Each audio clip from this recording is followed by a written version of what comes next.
నియోజకవర్గం మారిపోతుందేమో, మా నియోజకవర్గం రిజర్వ్డ్ అవుతుందేమో, మా నియోజకవర్గం మహిళలకే రిజర్వ్డ్ అవుతుందేమో, మా ఎమ్మెల్యే మారిపోతాడేమో. సో ఇప్పుడు పాపం 3 సంవత్సరాల ఎమ్మెల్యేలకి పదవి ఉన్నప్పటికీ కూడా వారికి పదవీ గండం పట్టిన పరిస్థితి.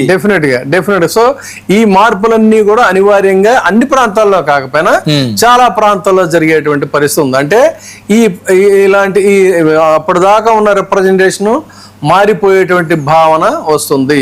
ఇది ఈ బిల్లుకి సంబంధించినటువంటి ఇప్పుడు కొన్ని నియోజకవర్గాలు సార్ కొంతమంది 5 సంవత్సరాలు 5 టర్మ్ నుంచి ఇప్పుడు అద్దంకి నియోజకవర్గం, ఉమ్మడి ప్రకాశం జిల్లా మా నియోజకవర్గం, గొట్టిపాటి రవికుమార్ 5వ ఎమ్మెల్యేగా ప్రాతినిధ్యం వహిస్తున్నాడు. ఇప్పుడు ఆయన్ని ఆ నియోజకవర్గం రిజర్వ్డ్ అయిపోతే, ఆ నియోజకవర్గం మహిళలకు రిజర్వ్డ్ అయిపోతే, సో ఈ విధమైనటువంటి ఎవరైతే ఉన్నారో వాళ్ళందరూ కూడా మారిపోయే పరిస్థితి ఉంటుంది కదా. ఇలాంటి మ్యాజిక్స్ చాలా జరుగుతాయి. ఈ బిల్లు ఇప్పుడు కుప్పము పులివెందుల, సో ఆ నియోజకవర్గాలు మహిళా రిజర్వ్డ్ అయిపోతే పాసిబిలిటీస్ ఆర్ దేర్. అది ఇంకా ఆ షేప్ మనం వచ్చిన తర్వాత, బిల్లు చట్టంగా మారిన తర్వాత చెప్పగలుగుతాం. సో ఈ బిల్లు అయితే మాత్రం సాధారణ చట్టం కాదు. ఇది దేశ రాజకీయాల్లో మ్యాప్ ని మొత్తం కూడా మళ్ళీ ఫ్రెష్ గా గీయబోతున్న పరిస్థితి. మహిళల రిజర్వేషన్ అనుకున్నటువంటి విషయాలన్నీ కూడా భవిష్యత్తు వస్తాయి.